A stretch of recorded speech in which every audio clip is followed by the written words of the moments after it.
Hello everyone, जय श्री कृष्ण। कैसे हैं भाई सब लोग? बढ़िया, फाइन। चलिए, तो आज हम शुरू करने जा रहे हैं बेटा सॉल्ट एनालिसिस। बहुत ही इंपॉर्टेंट है ये chapter, no doubt in it. इसमें से डायरेक्ट क्वेश्चंस तो आती हैं, प्लस ये आपको ब्लॉक केमिस्ट्री में बहुत हेल्प करता है। जैसे S block, P block, D block, इनकी जितनी भी केमिकल रिएक्शंस होती हैं वो सब यहाँ पे सॉल्ट एनालिसिस में कवर हो जाती हैं। अगर आप समझिए ब्लॉक केमिस्ट्री क्या है, जैसे S block, P block, D block, दो चीजों का मिक्सचर है। एक है थ्योरी और एक है केमिकल रिएक्शंस। तो जो बच्चे बहुत अच्छे से periodic table, chemical bonding, coordination, compound बहुत अच्छे से पढ़ लेते हैं तो उनका थ्योरेटिकल पार्ट जो होता है ब्लॉक केमिस्ट्री का वो कवर हो जाता है।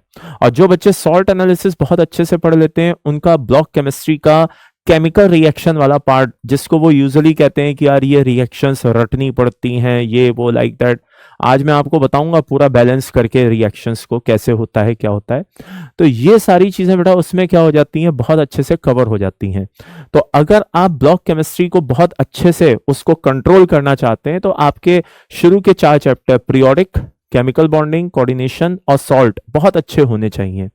क्योंकि यूजुअली होता क्या है, जो बच्चे इन 4 चैप्टर्स में अपना मैक्सिमम टाइम दे देते हैं वो ब्लॉक केमिस्ट्री को बड़े आराम से खत्म कर देते हैं। यूं मान करके चलिए कि जो बच्चे इनको नहीं पढ़ते हैं वो पी ब्लॉक को 10-10 लेक्चर तक घिसते रहेंगे, 12-12, 15-15 लेक्चर तक पढ़ते रहेंगे।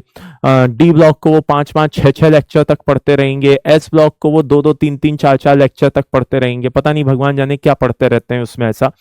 लेकिन अगर जो बच्चे शुरुआत में इन सभी चैप्टर्स को प्रॉपर टाइम दे देते हैं, उनके लिए एस ब्लॉक 1 दिन का, पी ब्लॉक 6 दिन का और डी ब्लॉक 1 दिन का, इस तरीके से टोटल कितने 8 लेक्चर में बड़े आराम से उनका डी ब्लॉक, पूरी ब्लॉक केमिस्ट्री बड़े आराम से फिनिश हो सकती है अगर वो शुरू के 4 चैप्टर्स को प्रॉपर टाइम दे दें।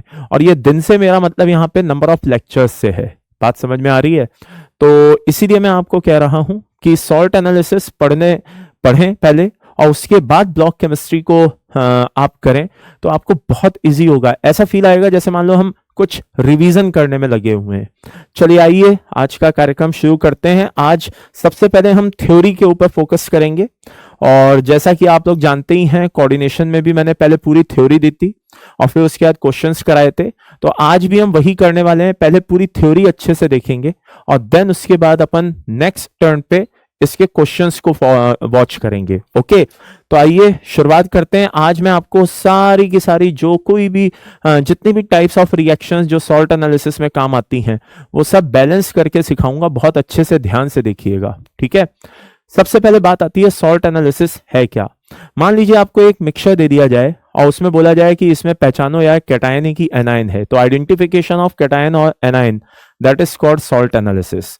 सॉल्ट एनालिसिस के बाद बात आती है सॉल्ट क्या है। तो सॉल्ट बेटा एक तरह से आप कह सकते हैं प्रोडक्ट है एसिड बेस न्यूट्रलाइजेशन रिएक्शन का। कैसे? मान लीजिए ये NaOH है और ये क्या है बेटा, HCl है। दोनों आपस में मिलकर के क्या करेंगे बेटा, क्या बनाएंगे, NaCl बनाएंगे और क्या बनाएंगे, H2O बनाएंगे। नो डाउट इन इट, ये कौन है बेटा, बेस, और ये क्या है लाला, एसिड। क्या बना रहा है, सॉल्ट, और क्या बना रहा है, वाटर। तो आप कह सकते हैं कि बेसिकली आप कह सकते हैं कि भाई सॉल्ट क्या है, प्रोडक्ट है एसिड बेस न्यूट्रलाइजेशन रिएक्शन का। ये बात समझ में आ गई। अच्छा, इसमें 2 तरह के रेडिकल की बात आती है। कितने तरह के रेडिकल की बात आती है, 2 तरह के रेडिकल की बात आती है। एक होते हैं बेसिक रेडिकल और एक होते हैं एसिडिक रेडिकल। तो कैटायन को बेसिक रेडिकल बोला जाता है और एनायन को एसिडिक रेडिकल बोला जाता है। उसके पीछे रीजन क्या है, बहुत सिंपल सा रीजन है। क्या कि जब सॉल्ट का फॉर्मेशन हो रहा होता है तो कैटायन जो होता है वो बेस से आता है और जो एनायन होता है वो एसिड से आता है। तो इसलिए कैटायंस को बेसिक रेडिकल और एनायंस को एसिडिक रेडिकल बोला जाता है। अब बात आती है इंटरफेयरिंग रेडिकल क्या होते हैं। आप लोगों ने लैब में देखा होगा पहले एनायन के टेस्ट लगाए जाते हैं, यानी कि एनायंस को सेपरेट किया जाता है मिक्सचर में से, एंड देन उसके बाद कैटायंस के टेस्ट लगाए जाते हैं। तो बहुत से ऐसे रेडिकल्स होते हैं, एनायंस होते हैं, जब आप कैटायन का टेस्ट लगा रहे होते हैं तो बीच में खुद अपनी पीपीटी रिएक्शन दे देते हैं, इंटरफियर करते हैं। बात समझ में आ रही है? और टेस्ट को बिल्कुल बिगाड़ देते हैं। तो इंटरफेयरिंग रेडिकल इन्हीं को बोलते हैं जो दूसरे आयंस के टेस्ट में अपनी पीपीटी रिएक्शन या अपनी रिएक्शन दे दें। This is called interfering radicals. Okay, तो ये कुछ बेस्ट एग्जांपल हैं जो ज्यादातर आप कह सकते हैं इंटरफेयरिंग रेडिकल का काम करते हैं।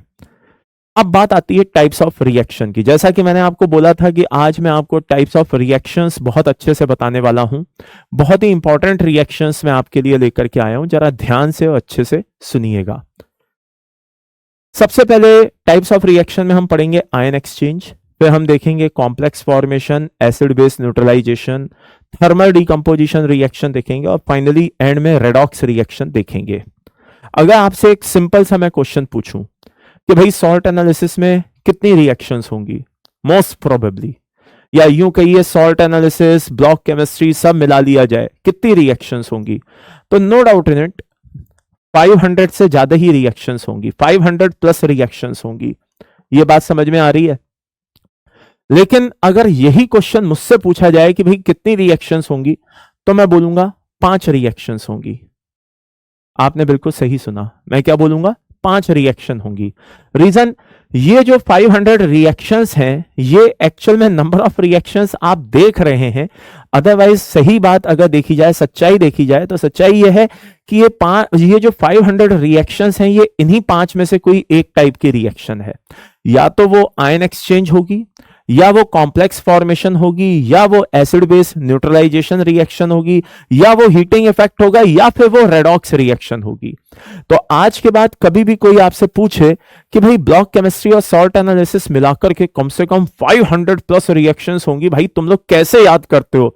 तो बोले भाई साहब पहली बात तो 500 प्लस रिएक्शन नहीं है, वो 5 रिएक्शन है और उसको हम याद नहीं करते हैं। हमने पूरा एक पैटर्न समझा हुआ है जिसके थ्रू हम उसको सॉल्व कर देते हैं। तो आइए वो 500 रिएक्शंस को हम खत्म करते हैं जस्ट 5 रिएक्शंस में। तो जरा ध्यान से और अच्छे से देखिएगा। सबसे पहले आती है बेटा आयन एक्सचेंज रिएक्शन, बहुत काम आती है, चाहे कैटायन हो चाहे एनायन हो, कोई सी भी टेस्ट हो, दोनों में ये आयन एक्सचेंज बहुत काम आता है। यहां पे ध्यान रखिएगा, राइट का मतलब होगा सॉल्युबल और क्रॉस का मतलब होगा इनसॉल्युबल। राइट का मतलब क्या होगा बेटा? सॉल्युबल, और क्रॉस का मतलब क्या होगा? इनसॉल्युबल। तो AgNO3 अगर देखा जाए, अब आप बोलेंगे सर ये कंपाउंड जो है सॉल्युबल इनसॉल्युबल किस में? पानी में। हम एक्वस मीडियम की ही बात करते हैं, हमेशा किसकी बात करते हैं बेटा? एक्वस मीडियम की ही बात करते हैं। ये बात समझ में आ रही है? तो by the end summary is this, बहुत ध्यान से और अच्छे से सुनिएगा मैं क्या कहना चाह रहा हूं। कुछ कंपाउंड पानी में इनसॉल्युबल होते हैं, कुछ कंपाउंड पानी में सॉल्युबल होते हैं, ठीक है ना?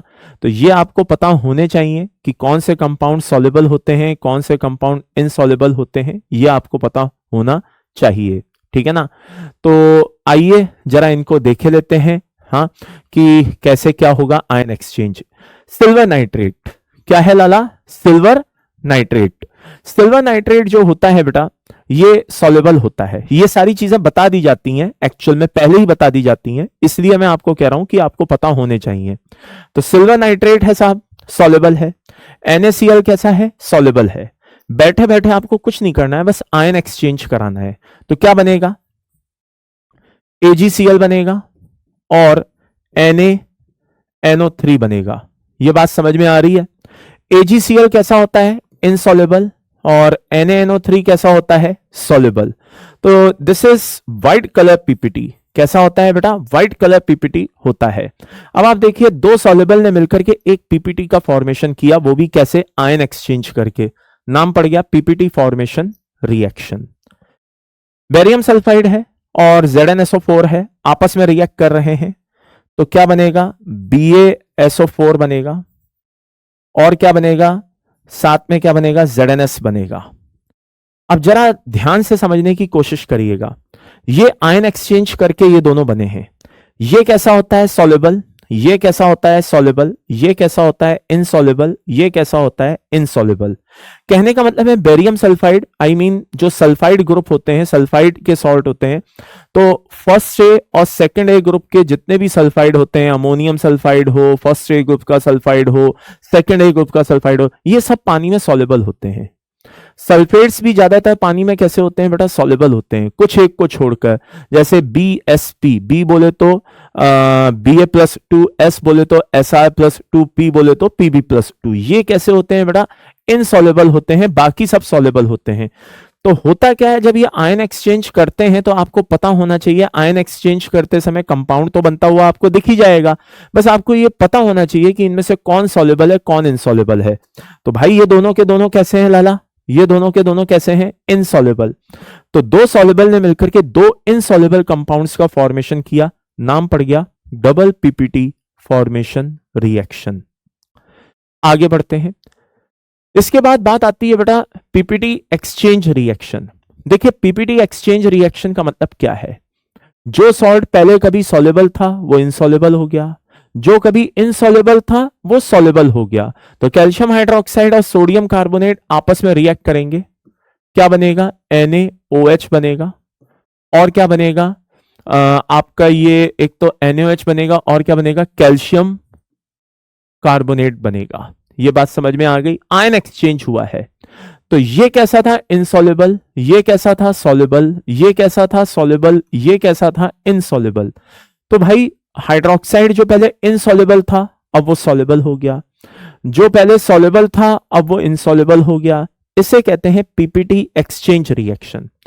ध्यान रखना है बेटा, ये रिएक्शन फॉरवर्ड डायरेक्शन में ऐसी रिएक्शंस तभी जाती हैं जब KSP रिएक्टेंट का ज्यादा हो और प्रोडक्ट का कम हो। ये बात समझ में आ गई भाई, KSP ज्यादा मतलब यानी कि सामने वाला कंपाउंड घुलने को तैयार, और KSP कम मतलब कि सामने वाला कंपाउंड पानी में डिसॉल्व होने को, घुलने को तैयार नहीं है। तो भाई सीधी सी बात है, अगर ये टूटेगा तभी तो घुलेगा और तभी तो आगे रिएक्शन होगी। तो रिएक्टेंट का KSP ज्यादा होना चाहिए एज कंपेयर टू किसके बेटा, प्रोडक्ट के। आगे बढ़ते हैं, बात आती है PPT डिसोल्यूशन रिएक्शन। ये BaCO3 है और ये एसिड है। आपने रिएक्शन पढ़ते समय कई बार सुना होगा, हाँ फला फला कंपाउंड है, फला फला सॉल्ट है, फला फला एसिड में सॉल्युबल होता है, ये है वो है। उसके पीछे की एक जनरल कहानी क्या है वो मैं आपको बताना चाह रहा हूं कि BaCO3 है और HNO3 है, आपस में अगर रिएक्ट करते हैं तो क्या बनाते हैं, BaNO3 होल ट्वाइस बनाते हैं, ठीक है। और साथ में क्या बनता है, H2CO3 बनता है। क्या बनता है बेटा, H2CO3 बनता है। ये बात समझ में आ गई, ओके। अब आप ऐसे समझिए कि ये कैसा था, इनसॉल्युबल, ये कैसा हो गया, सॉल्युबल। तो आखिरकार ये इसमें डिसॉल्व हुआ तो हुआ कैसे, ये रिएक्शन फॉरवर्ड डायरेक्शन में गई तो गई कैसे। तो भाई सीधी सी बात है, जब रिएक्टेंट वाला जो एसिड है वो ज्यादा स्ट्रांग हो एज कंपेयर टू प्रोडक्ट के। अभी 2 मिनट के लिए मान लीजिए कि यहां पे HNO3 के बजाय HCN होता, क्या होता, HCN। तो क्या ये रिएक्शन आगे जाती, नहीं जाती। क्यों, क्योंकि HCN वीक एसिड है, किससे, H2CO3 से। अभी यहां पे बोरिक एसिड होता, क्या रिएक्शन आगे जाती, नहीं जाती। क्यों, क्योंकि बोरिक एसिड एक वीक एसिड है, किससे, H2CO3 से।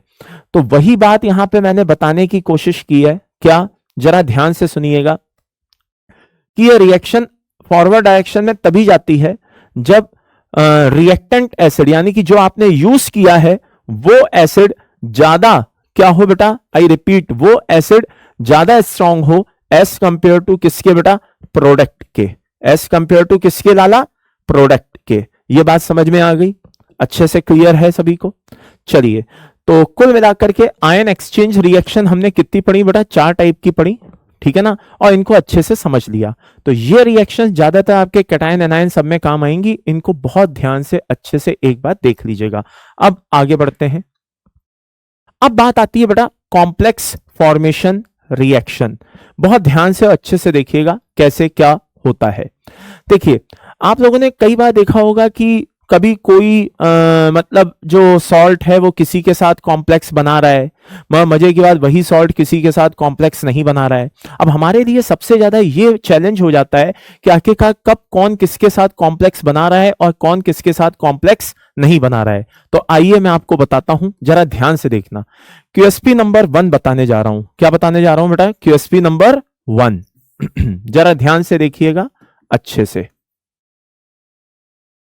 क्यूएसपी नंबर 1 क्या कहता है कि मान लीजिए जो मेटल है वो डी ब्लॉक से है।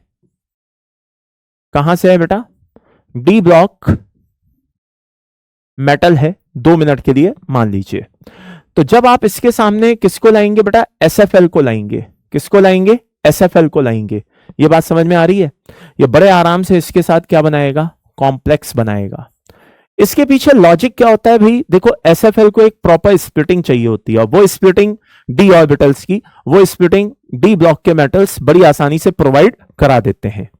वहीं पे क्यूएसपी सेकंड क्या है वो भी जरा देख लीजिए। क्यूएसपी सेकंड कहता है कि मेटल चाहे एस ब्लॉक का हो चाहे पी ब्लॉक का हो, ठीक है ना, मेटल कहां से होना चाहिए? एस ब्लॉक या पी ब्लॉक से। तो भाई ये WFL के साथ, किसके साथ? WFL के साथ कॉम्प्लेक्स बनाएंगे। रीजन देखिए, WFL को स्प्लिटिंग तो चाहिए लेकिन कंपैरेटिवली कम चाहिए, तो एस और पी ब्लॉक के मेटल्स करवा देते हैं। तो यहां पे डी ब्लॉक के मेटल्स एसएफएल के साथ कॉम्प्लेक्स बनाना प्रेफर करते हैं। मैंने प्रेफर करने की बात की है, मैंने ये नहीं कहा कि ये कभी WFL के साथ बनाएंगे ही नहीं, मैंने ऐसा कुछ नहीं बोला। मैंने बोला एसएफएल के साथ ये प्रेफर करते हैं। इनके मोस्ट प्रोबेबली जो कॉम्प्लेक्स आपको बनते हुए दिखाई देंगे वो एसएफएल के साथ दिखाई देंगे। जबकि क्यूएसपी2 क्या कहता है कि एस और पी ब्लॉक के जो भी मेटल्स हैं वो यूजुअली WFL के साथ कॉम्प्लेक्स बनाते हुए आपको दिखाई देंगे। अब आइए जरा इसका एक एग्जांपल देखते हैं, ठीक है ना, बहुत ध्यान से देखना। ये जो अपने 2 क्यूएसपी पढ़े इनका एग्जांपल, पहला एग्जांपल ले रहा हूं नंबर 1, बहुत ध्यान से देखिएगा। पीबी है, मान लीजिए पीबी का हमने कोई सॉल्ट लिया और उसकी रिएक्शन हमने KI से कराई। क्या बनेगा बेटा?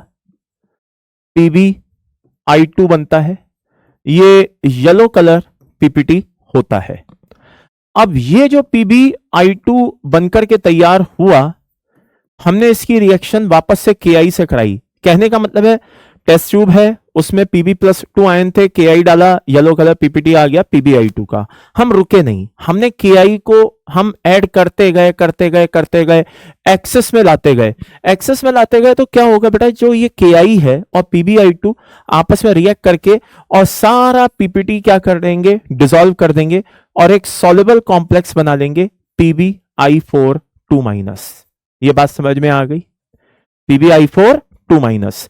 अब आप बोलेंगे वो तो सब सही है, एक्चुअल में हुआ क्या? जरा ध्यान से सुनिएगा। I- एक WFL है, हाँ है। तो हमने यही तो पढ़ा था कि मेटल अगर एस या पी ब्लॉक का हो तो WFL वालों के साथ वो एक्सेस में क्या कर लेते हैं? एक सॉल्युबल कॉम्प्लेक्स बना लेते हैं। तो I- एक WFL होता है, यहां पे आप देख लीजिए कॉम्प्लेक्स बन गया। अच्छा, वहीं पे हम इसी से मिलती जुलती एक और रिएक्शन लेते हैं। ये Ag+ आयन है और ये KI है, रिएक्शन हो रही है, AgI बन रहा है। ये भी लाला येलो कलर PPT है, ये तो मानते हो। अब मैं क्या कर रहा हूं, इसमें AgI जो मुझे मिला है, अब मैं इसमें KI मिलाया जा रहा हूं, लेकिन मजे की बात कुछ हो ही नहीं रहा, नो रिएक्शन। कहने का मतलब है PPT डिसॉल्व होने का नाम ले ही नहीं रहा, वो एज इट इज बना हुआ है। तो I- एक WFL है और Ag कैसा है? डी ब्लॉक मेटल है। तो WFL डी ब्लॉक के साथ कोई कॉम्प्लेक्स बनाना यूजुअली पसंद नहीं करते। ये बात अभी अभी मैंने बताई थी। तो पहला वाला क्यूएसपी अच्छे से समझ में आ गया कि डी ब्लॉक वाले SFL के साथ और दूसरा क्यूएसपी एस या पी ब्लॉक वाले WFL के साथ सॉल्युबल कॉम्प्लेक्स बनाते हैं। अब जरा इसी को अभी अपन ने किसके साथ देखा? WFL के साथ।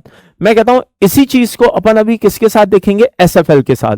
तो आइए जरा वो भी देख लेते हैं। मान लीजिए कि यहां पर क्या है बेटा? जिंक है अपना। क्या है? जिंक।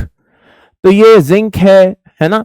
इसकी रिएक्शन इमेजिन करिए, या अपन ने Ag लिया था। क्या लिया था? Ag और Pb लिया था ना, उन्हीं को दोबारा लिए लेते हैं, कोई फर्क नहीं पड़ता। तो तीसरा एग्जांपल ले रहा हूं, ये Ag+ आयन है और ये सामने कौन है? KCN है लाला। क्या है? KCN, like this. ओके, अब आपने इसको बनाया, क्या बना भाई? AgCN बना? हाँ बना। तो व्हाइट कलर, कुछ येलोइश व्हाइट कलर PPT बन गया? हाँ बन गया। तो अब यहां पे ये PPT जो बनकर के तैयार हुआ है, इसमें मैं क्या कर रहा हूं? KCN मिलाया जा रहा हूं, मिलाया जा रहा हूं, मिलाया जा रहा हूं। क्या होगा? कॉम्प्लेक्स बन के तैयार हो जाएगा। अब यहां पे कॉम्प्लेक्स बन जाना बड़ी सीधी सी बात को रिप्रेजेंट कर रहा है, क्या? कि मेटल किसका था? P ब्लॉक का, सॉरी D ब्लॉक का। और यहां पे जो सॉल्ट था साइनाइड, वो एक तरह का SFL था। तो SFL वाले ने बड़े आराम से D ब्लॉक के मेटल के साथ क्या किया? कॉम्प्लेक्स बना लिया। तो ये कॉम्प्लेक्स कब बनेंगे, कब नहीं बनेंगे? अगर आप लोगों ने आज तक सॉल्ट एनालिसिस पढ़ा होगा तो आप लोगों के लिए जरूर चैलेंज रहा होगा। लेकिन ये जो 2 QSP मैंने अभी बताए हैं, होपफुली आपको अभी समझ में आ रहे होंगे कि अच्छा यार, इस समय कॉम्प्लेक्स बनाना है और इस समय कॉम्प्लेक्स नहीं बनाना है। अब आगे बढ़ते हैं, अभी तो और देखते जाओ। बहुत शानदार एग्जाम्पल दे रहा हूं, जरा ध्यान से देखना। ये Pb+2 आयन है, KCN से रिएक्शन होगी, क्या होगा? आयन एक्सचेंज तो आराम से हो जाती है। क्या बनेगा? PbCN होल ट्वाइस बनेगा, ठीक है। लेकिन अब ये सामने जो PbCN होल ट्वाइस है, ये KCN से रिएक्ट कर रहा है और हम सोच रहे हैं इसको मिलाए जाते हैं, मिलाए जाते हैं, मिलाए जाते हैं। हम सोच रहे हैं ये PbCN होल ट्वाइस जो है PPT, हो सकता है ये डिसॉल्व हो जाए। लेकिन मजे की बात, ये डिसॉल्व होने का नाम ही नहीं ले रहा, कोई आगे रिएक्शन हो ही नहीं रही है। तो आज तक आप लोग, अगर आप लोगों ने नोटिस किया हो, सॉल्ट एनालिसिस पढ़ा हो, तो कैटायन में ये रिएक्शंस अक्सर परेशान करती हैं। कहीं पे कॉम्प्लेक्स बन रहा है, कहीं पे कॉम्प्लेक्स नहीं बन रहा है। तो मेरे हिसाब से अब तो आपको समझ में आ गया होगा कि जहां S और P ब्लॉक दिखे वहां पे क्या करिएगा? S और P ब्लॉक दिखे तो WFL के साथ कॉम्प्लेक्स बना दीजिएगा, D ब्लॉक वाला दिखे तो SFL के साथ कॉम्प्लेक्स बना दीजिएगा। इसके बाद बात आती है QSP नंबर 3 की। बहुत ध्यान से देखिएगा। 2 QSP तो हमने देख लिए। एक QSP हमने कौन सा देखा था भाई? एक QSP हमने ये देखा D ब्लॉक का SFL, और एक QSP हमने देखा S और P ब्लॉक का WFL। अब एक और QSP देखने का समय है। ये देखने के बाद तो आपको बची खुची जो भी प्रॉब्लम्स हैं वो भी खत्म हो जाएंगी। कैसे? जरा ध्यान से देखना। ये मेटल है S ब्लॉक, P ब्लॉक या D ब्लॉक। बात समझ में आ रही है? कहीं का भी मेटल हो सकता है, चाहे वो S ब्लॉक का हो, P ब्लॉक का हो, D ब्लॉक का हो, कहीं का भी वो मेटल हो सकता है। ये बात समझ में आ रही है? और ये बेस के साथ रिएक्ट कर रहा है। किसके साथ रिएक्ट कर रहा है? बेस के साथ रिएक्ट कर रहा है। ये बात समझ में आ रही है? और मजे की बात, जब बेस को आपने किस में लिया है? एक्सिस में लिया है, तो उसके साथ कॉम्प्लेक्स बना रहा है। अब आप बोलोगे सर ये कॉम्प्लेक्स बना रहा है S block, P block, D block base के साथ, इतना जोड़ देने की क्या जरूरत है? ऐसा क्या हो गया? अरे भाई कैसे नहीं हो गया? बेस के नाम पे हम क्या लेते हैं बेटा? OH माइनस आयन लेते हैं। क्या लेते हैं? OH माइनस आयन लेते हैं। बेस के नाम पे हम क्या लेते हैं लाला? OH माइनस आयन लेते हैं। अब आप एक बात बताइए, OH माइनस आयन WFL नहीं है? हाँ सर है। तो फिर कैसे एक WFL के साथ S और P कॉम्प्लेक्स बना रहा है? समझ में आ रहा है? S ब्लॉक P ब्लॉक के मेटल कॉम्प्लेक्स बना रहे हैं, समझ में आ रहा है? D ब्लॉक का कैसे बना रहा है? D ब्लॉक को तो नहीं बनाना चाहिए था WFL के साथ, लेकिन बना रहा है। तो कंडीशन अप्लाई। अगर ये मेटल कैसे हैं?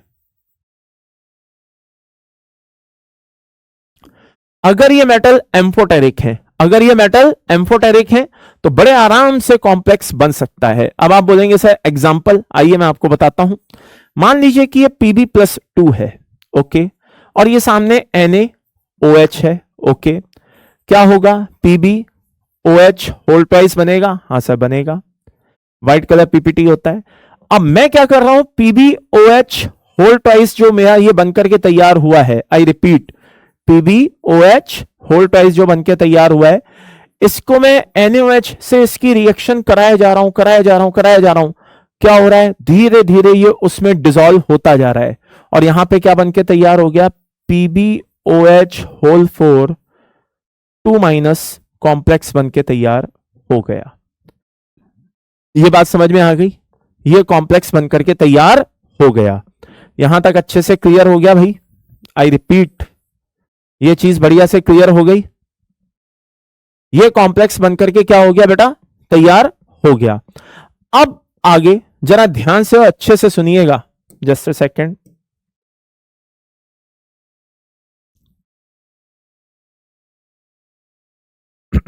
Just a second. अब सही है, ठीक है।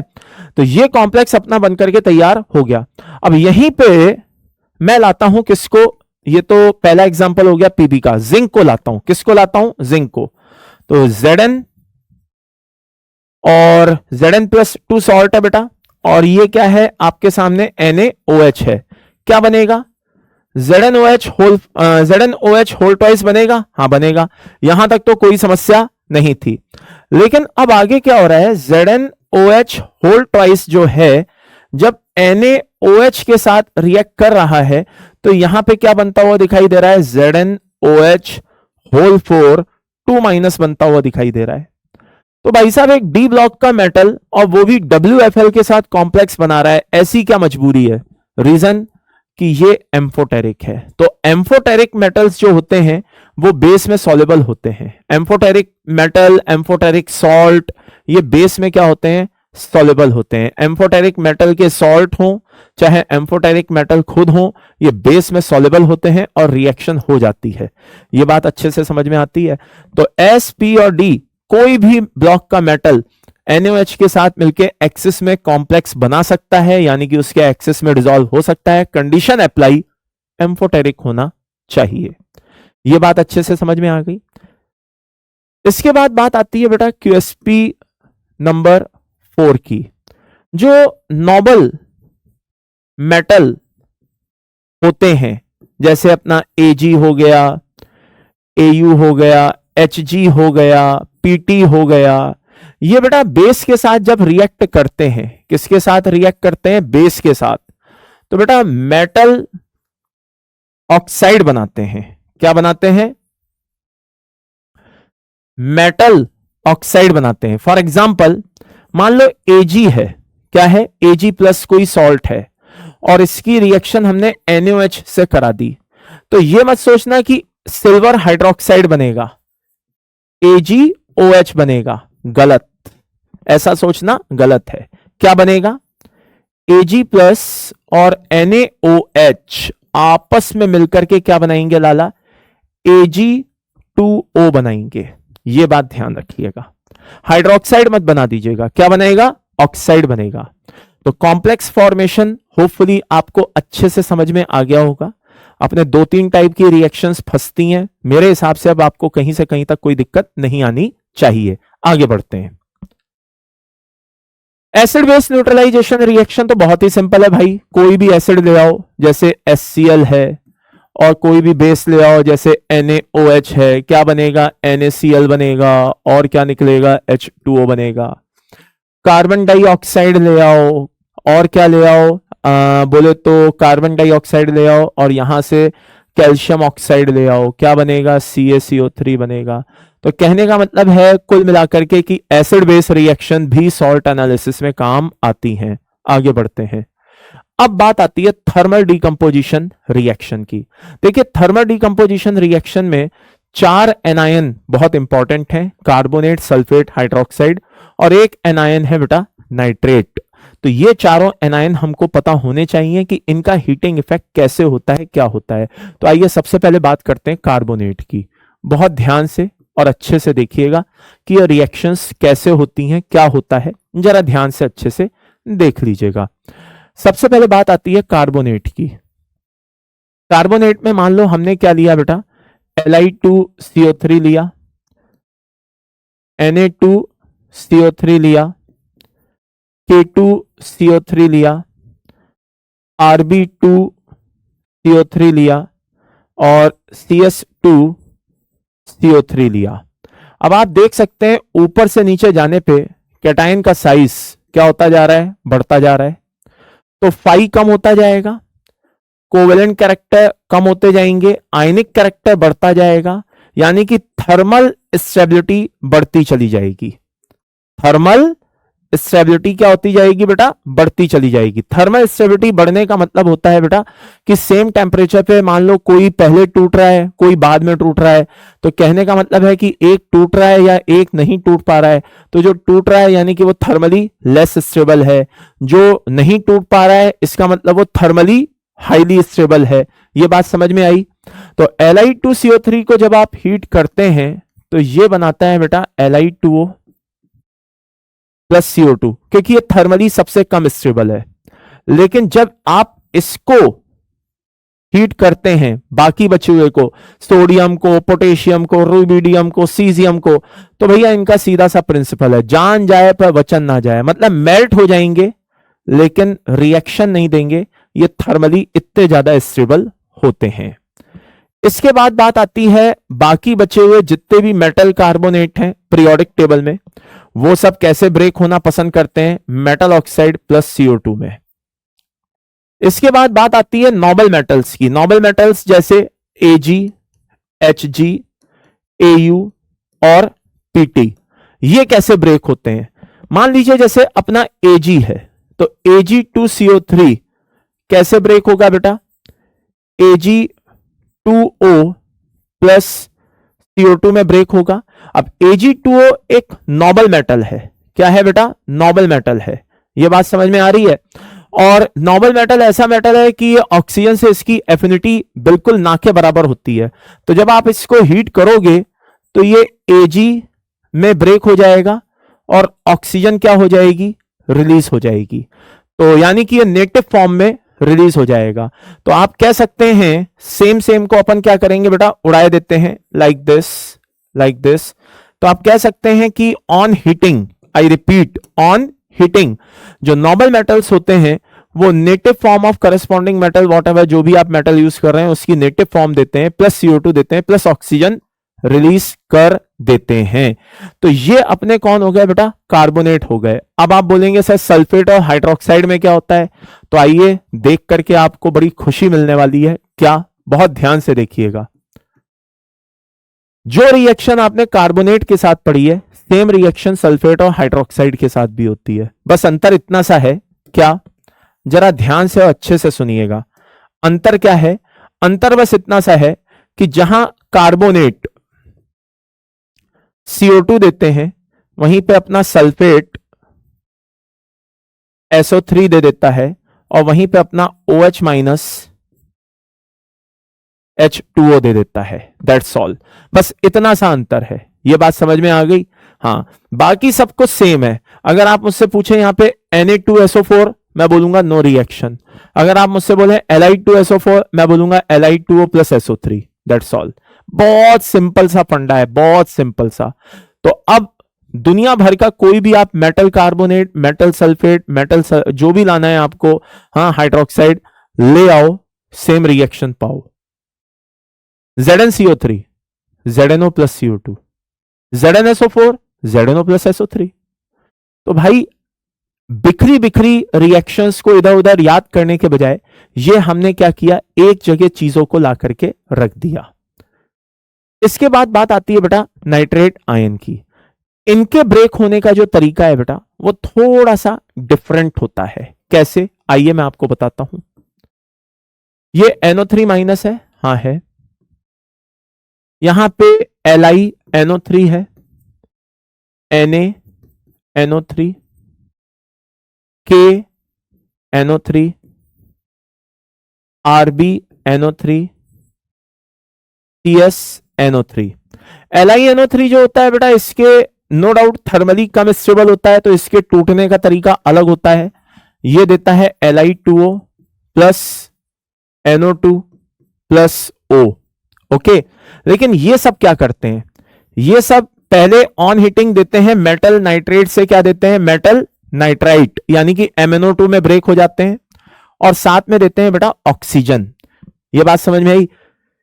फर्दर जब आप इसको और ज्यादा हीट करोगे तब जाकर के ये क्या देंगे बेटा, मेटल ऑक्साइड देंगे प्लस NO2 देंगे, सॉरी NO2 नहीं, क्या देंगे, N2 देंगे, प्लस क्या देंगे, ऑक्सीजन। तो भाई दोनों में अंतर है, इनमें डायरेक्ट टूटते हैं, इनमें थोड़ा सा एक बीच का स्टेप होता है जिसमें मेटल नाइट्राइड बनता है। क्या बनता है? मेटल नाइट्राइड बनता है। अब बात आती है, जरा ध्यान से अच्छे से सुनिएगा। ये तो अच्छे से आपको क्लियर हो गया, ठीक है। अब जरा ध्यान से और अच्छे से सुनिएगा जो बताने जा रहा हूं। अब बात आती है बाकी बचे हुए मेटल नाइट्राइड की, मेटल नाइट्रेट की। तो जैसे लिथियम ब्रेक हुआ था वैसे ही वो भी ब्रेक होंगे। क्या? किसमें? Metal oxide plus NO2 plus O में। अब इसके बाद बात आती है नॉर्मल मेटल्स की, Ag, Hg, Au और Pt। तो बेटा ये मान लो Hg NO3 होल ट्वाइस है, कैसे ब्रेक होगा? HgO plus NO2 plus O में ब्रेक होगा। ये बात समझ में आ गई? क्लियर है मेरे भाई? Just a second.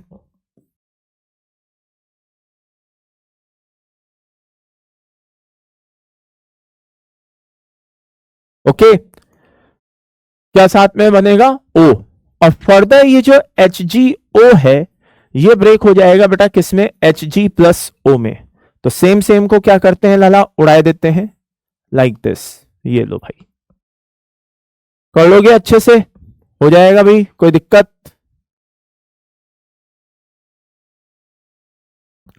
तो मेरे हिसाब से अब तो कोई समस्या नहीं आनी चाहिए।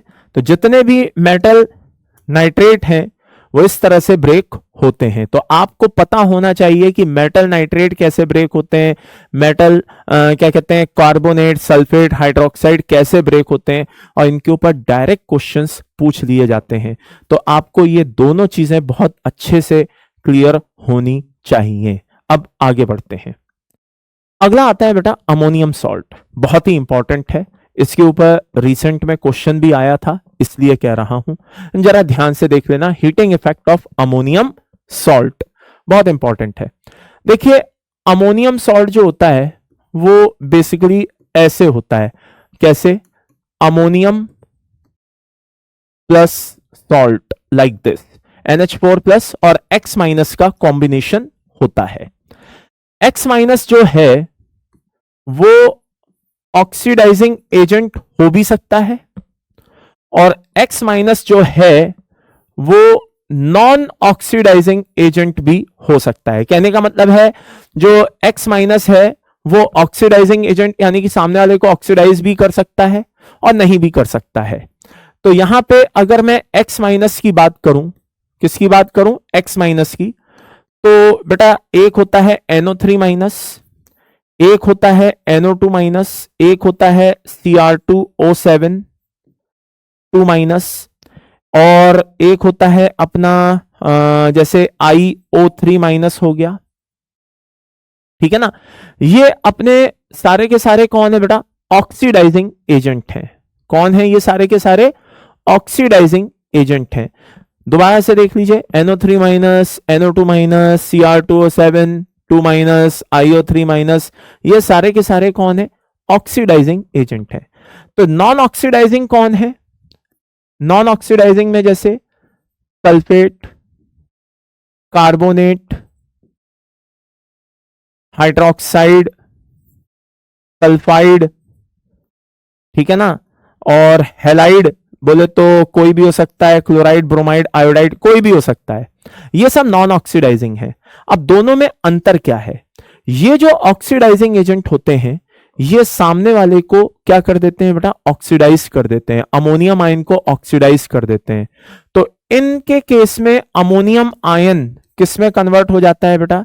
इनके केस में अमोनियम आयन N2O में कन्वर्ट हो जाता है। लेकिन बाकी बचे हुए जो 3 केसेस हैं इनमें अमोनियम आयन किस में कन्वर्ट होता है? N2 में कन्वर्ट होता है। और यही चीज इस साल एडवांस में पूछी गई थी। जबकि यहां पे इन केसेस में क्या होता है? इन केसेस में क्या होता है बेटा? अमोनियम आयन को ये ऑक्सीडाइज तो कर नहीं पाते, तो ये फाइनली यहां पे अमोनिया बन करके रह जाता है। क्या बन के रह जाता है? अमोनिया बन के रह जाता है। तो ध्यान रखिएगा, NO3 माइनस के केस में NH4 प्लस ऑक्सीडाइज होकर के अमोनियम आयन ऑक्सीडाइज होकर N2O देता है, जबकि बाकी केसेस में N2 देता है। और वहीं पे क्या होता है बेटा, अगर मान लो अमोनियम सल्फेट है, अमोनियम कार्बोनेट है, वॉट एवर, तो वहां पे क्या मिलता है, अमोनिया ही मिलता है। तो ये इस साल पूछे गए थे, बहुत ही इंपॉर्टेंट थे, ध्यान रखिएगा, इनके ऊपर डायरेक्ट क्वेश्चन पूछा जाता है। आगे बढ़ते हैं। इसके बाद बात आती है हीटिंग इफेक्ट ऑफ एसिड। जरा इसमें ध्यान से सुनिएगा। देखिए बहुत सारे एसिड्स हैं, जैसे H2SO4 है, HCl है, HNO3 है। इन सबके जो बिहेवियर होते हैं, जो नेचर होते हैं, जब इनके सामने मेटल आता है, सॉल्ट आता है, वॉटएवर, तो ये उनके सामने कैसे बिहेव करते हैं, कैसे रिएक्शन देते हैं, ये हमें पता होना चाहिए। तो मान लीजिए जैसे कंसंट्रेटेड HNO3 है और इसके सामने मान लीजिए कोई मेटल आ जाए, तो ये कैसे उसके सामने ब्रेक होगा, H2O plus NO2 plus O, ये इस तरीके से ब्रेक होगा। कहने का मतलब है अगर वो मेटल ऑक्सीडाइज हो सकता है तो ये उसके सामने कुछ इस तरह से ब्रेक होगा। वहीं पे अगर डाइल्यूट की बात करें तो कैसे ब्रेक होगा, H2O plus 2NO plus 3O। ये बात समझ में आ गई, क्लियर है। इसी तरह से बात आती है बेटा H2SO4 की। H2SO4 टेम्परेचर पे थोड़ा सा इसका बिहेवियर चेंज हो जाता है। मान लीजिए 444 डिग्री सेल्सियस है तो ये H2O प्लस SO3 में ब्रेक हो जाता है। लेकिन अगर H2SO4 मान लीजिए बहुत ही हाई टेम्परेचर पे है, 800 डिग्री सेल्सियस पे है, हाँ, तो इसके ब्रेक होने का जो तरीका है वो कुछ इस तरह का हो जाता है, लाइक दिस। तो ध्यान रखिएगा, जो जो एसिड ऑक्सीजन दे सकते हैं वो सामने वाले को इट मींस ऑक्सीडाइज कर सकते हैं। तो ऑक्सीजन के सामने जो आएगा ऑक्सीडाइज होके जाएगा, ये बात याद रखिएगा, क्लियर है।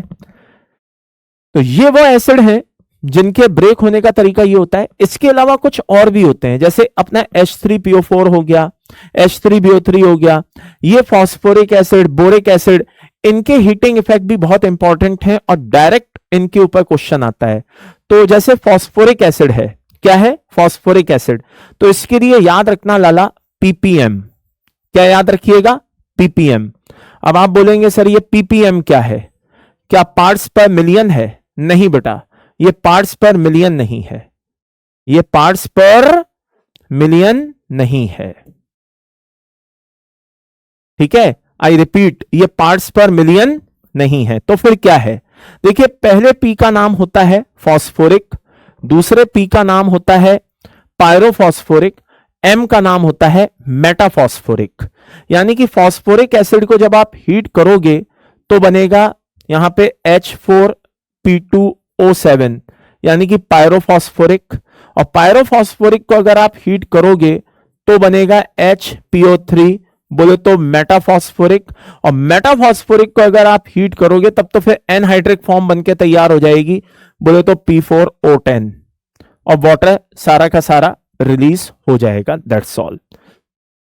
तो ppm याद रखिएगा, क्या याद रखिएगा, ppm। ये बात समझ में आ रही है। इसी तरीके से जरा ध्यान से अच्छे से देखिएगा, यहां पे एक वर्ड आपको याद रखना है, BMT। क्या याद रखना है बेटा, BMT। ये बात समझ में आ रही है।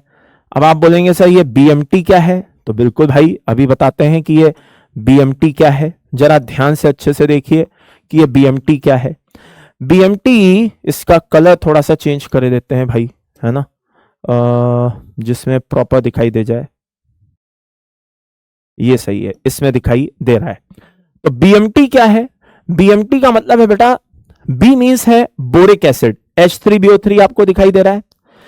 यहां पे जब आप इसको हीट करेंगे तो हीट करने पे यहां पे बनेगा H2B4O7, इसको बोलते हैं लाला,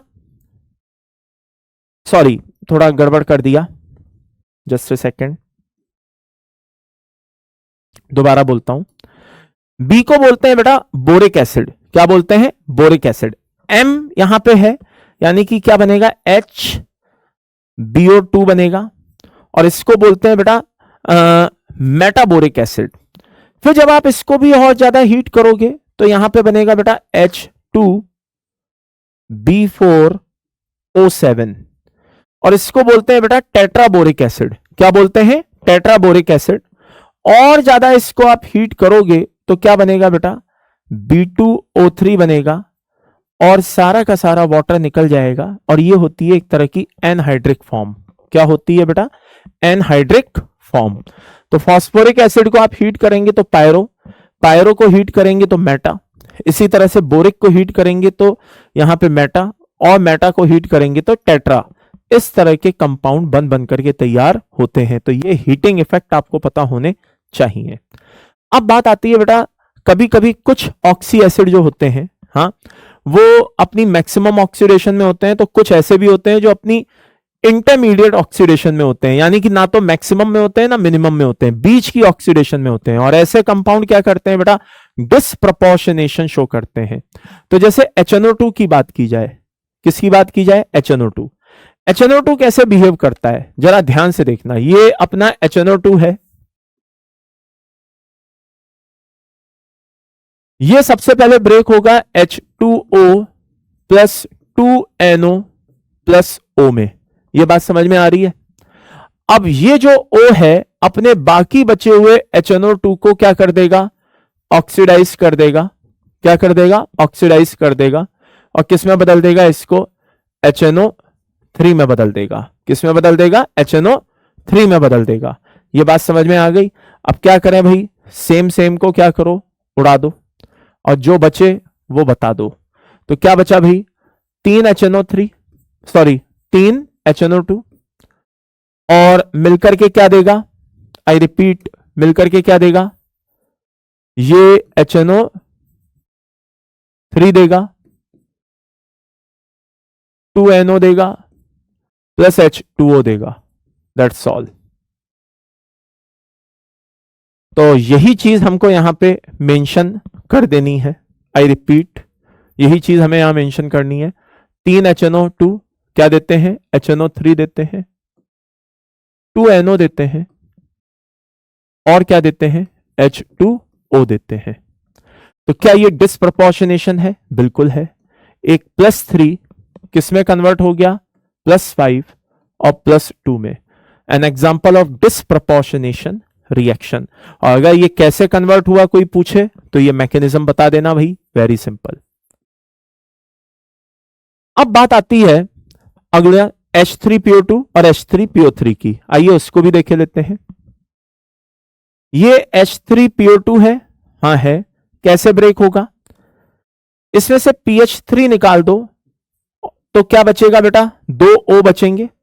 बोलने का तरीका है उल्टा बोल दो, दोनों O निकाल दो तो क्या बचेगा? PH3 बचेगा, हाँ बचेगा। अब ये ऑक्सीजन जो है आकर के H3PO2 पे अटैक कर देगा, तो H3PO2 अपनी मैक्सिमम ऑक्सीडेशन में जाना पसंद करेगा। तो मैक्सिमम ऑक्सीडेशन में जाना पसंद करेगा तो H3PO4 बनाना पसंद करेगा। ये बात समझ में आ गई? O से O कैंसिल हो गया। कितने H3PO2? 2। क्या देते हैं? PH3 देते हैं 1, और क्या देता है? H3PO4 देता है। क्या ये डिसप्रपोर्शनेशन है? बिल्कुल है। एक +1 -3 और +5 में कन्वर्ट हो गया, तो बिल्कुल ये डिसप्रपोर्शनेशन रिएक्शन होगी। तो ये H3PO2 अच्छे से समझ में आ गया। आगे बढ़ते हैं, नेक्स्ट एग्जांपल लेते हैं। नेक्स्ट एग्जांपल क्या है? Number 3, H3PO3। ये PH3 है और ये 3 O है। अब जैसा कि हमको पता है कि हर कोई अपनी स्टेबिलिटी चाहता है, मैक्सिमम ऑक्सीडेशन स्टेट में जाना चाहता है। तो मैक्सिमम ऑक्सीडेशन स्टेट में जाना चाहता है तो बेटा H3PO3 जो है H3PO4 में कन्वर्ट होना चाहेगा। तो ये H3PO3 और ये O आपस में मिलके क्या बनाएंगे बेटा? H3PO4 बनाएंगे। क्या बनाएंगे? H3PO4 बनाएंगे। और इसको बैलेंस कर देते हैं। ऊपर कितने O हैं? 3 O। यहां पे कितना है? 1। तो मल्टीप्लाई बाय 3 कर दीजिए। तो मल्टीप्लाई बाय 3 कर दिया तो 3 O से 3 O कैंसिल हो गए। जो बचा वो बताए देते हैं। कितने H3PO3 बचे? 4। क्या दे रहा है? PH3 दे रहा है और क्या दे रहा है, 3 मॉलिक्यूल H3PO4 दे रहा है। तो +3 ऑक्सीडेशन का कंपाउंड किस में कन्वर्ट हो गया, -3 और +5 में कन्वर्ट हो गया। An example of disproportionation reaction. तो आइए जरा इसको यहां पे मेंशन कर देते हैं, दोनों रिएक्शंस को। कितने मॉलिक्यूल, 2, क्या देते हैं, PH3 और क्या देता है, H3PO4। यहां कितने मॉलिक्यूल, 4, क्या देता है, PH3 और 3 H3PO4। An example of disproportionation reaction. इसी तरह से ये भी डिसप्रपोर्शनेशन के एग्जाम्पल है। ये बात समझ में आ गई आपको अच्छे से। तो कुल मिलाकर के बेटा आपको पता होना चाहिए ऑक्सी एसिड्स में क्या, कि ऑन हीटिंग अगर मैक्सिमम ऑक्सीडेशन में तो कैसे ब्रेक होंगे, और अगर इंटरमीडिएट है तो डिसप्रपोर्शनेशन कैसे शो करेंगे, ये आपको पता होना चाहिए। तो ये रिएक्शंस जो हैं बहुत ज्यादा काम आती हैं। आप अगर सॉल्ट एनालिसिस पढ़ चुके हैं तो आपको फील आ रहा होगा कि हाँ भाई इस तरह की रिएक्शंस अपन ने देखी थी और वहां पे अपन उलझ जाते थे, एक्चुअल में उनको इस तरह से सॉल्व करना होता है। अब आगे बढ़ते हैं। बात आती है हीटिंग इफेक्ट ऑफ हैलाइड की। देखिए FeCl3 कैसे ब्रेक होता है, FeCl2 प्लस Cl में। AuCl3 कैसे ब्रेक होता है, AuCl प्लस 2Cl में। Hg2Cl2 क्या करता है बेटा, HgCl2 देता है और Hg देता है, ठीक है ना, डिसप्रपोर्शनेशन। PbCl4 कैसे ब्रेक होता है, PbCl2 प्लस 2Cl में। PbBr4 कैसे ब्रेक होता है, PbBr2 प्लस 2Br में। अब आप इतनी देर से ये सुन तो रहे हो कि कैसे ब्रेक होता है, कैसे ब्रेक होता है, ये तो सब समझ में आ रहा है, मगर सर इसका यूज क्या होता है ये तो बताओ। आओ मैं आपको इसका यूज बताता हूं कि इसका यूज क्या होता है। आप लोगों ने एक रिएक्शन सुनी होंगी, क्या ऐसी रिएक्शन देखी होंगी, यूजुअली पांडुलिपि में लिख दी जाती हैं। कहने का मतलब है इतना शॉर्ट फॉर्म में लिख दी जाती हैं कि समझ में ही नहीं आती हैं। कैसे लिखी जाती हैं, ऐसे लिख देंगे Fe+3 Sn+2 और Sn+4 और Fe+2। अब बच्चा बस इन्हीं शॉर्ट फॉर्म में फंस के रह जाता है और इसीलिए वो रिएक्शंस को गरियाता है, बोलता है पता नहीं क्या बता दिया ये वो फलाना ढिमाका। और इसमें थोड़ा सा बच्चे के अंदर कॉन्फिडेंस लाने के लिए 2-4 लाइनें बोल दी जाती हैं। कैसे, देखो बच्चों ये +3 है, हाँ है, तो देखो बच्चों ये +2 में जा रहा है, गेन ऑफ इलेक्ट्रॉन हो रहा है, यानी कि ये रिडक्शन शो कर रहा है। और देखो बच्चों ये +2 से +4 में जा रहा है, देखो ये ऑक्सीडेशन शो कर रहा है, अरे हाँ या ना। और देखो ये रिडक्शन शो कर रहा है, तो देखो बच्चों ये ऑक्सीडाइजिंग एजेंट की तरह बिहेव करेगा, देखो बच्चों ये रिड्यूसिंग एजेंट की तरह बिहेव करेगा। बच्चा खुश हो जाता है, उसको लगता है हाँ यार कंसेप्ट तो मिल गया, मुझे मजा आ गया। मतलब ये सिर्फ एक वहम है जो आपके अंदर जबरदस्ती अहम के रूप में डाल दिया जाता है। आपको इस बात का अहम हो जाता है प्लस वहम हो जाता है कि आपको वो रिएक्शन आ गई। हकीकत यह है कि जब इस रिएक्शन का सही मायने में यूज करना होता है तब आपका ये अहम और वहम सब धरे के धरे रह जाते हैं, सब टूट जाते हैं। तो आइए जरा उसको संभालते हैं उन सब चीजों को कि भाई रिएक्शन बिगड़े नहीं। कैसे, देखिए FeCl3 है, कैसे ब्रेक होता है, ऐसे, ओके ठीक है। अब सामने SnCl2 है। अब आपको इसके पीछे का लॉजिक पता होना चाहिए, क्या कि Sn यहां पे +2 ऑक्सीडेशन में है और उसकी इच्छा है कि मैं +4 में जाऊं। किस में जाऊं, +4 में। तो वो यहां से क्लोरीन को लेकर के किस में बदल जाता है, SnCl4 में बदल जाता है। अब रिएक्शन को बैलेंस करना है तो ऊपर वाला कितना होगा, 2 से मल्टीप्लाई होगा। सो फाइनली आप सेम को क्या करें लाला, उड़ा दें। ये लो भाई सेम को हमने क्या किया, उड़ा दिया। अब यहां पे लिखिए कितने FeCl3, 2 FeCl3, कितने SnCl2, 1 SnCl2 क्या देता है, 2 FeCl2 देता है और 1 SnCl4 देता है। ये बात समझ में आ रही है। अब वहां पे क्या किया जाता है, पांडुलिपि में सीधे लिख दिया जाता है इसको 2 बना देंगे, इसको 2 बना देंगे, इसको 1 रहने देंगे। अब बच्चा सर पकड़ लेगा, वो समझ नहीं पाएगा कि यार ये हुआ क्या।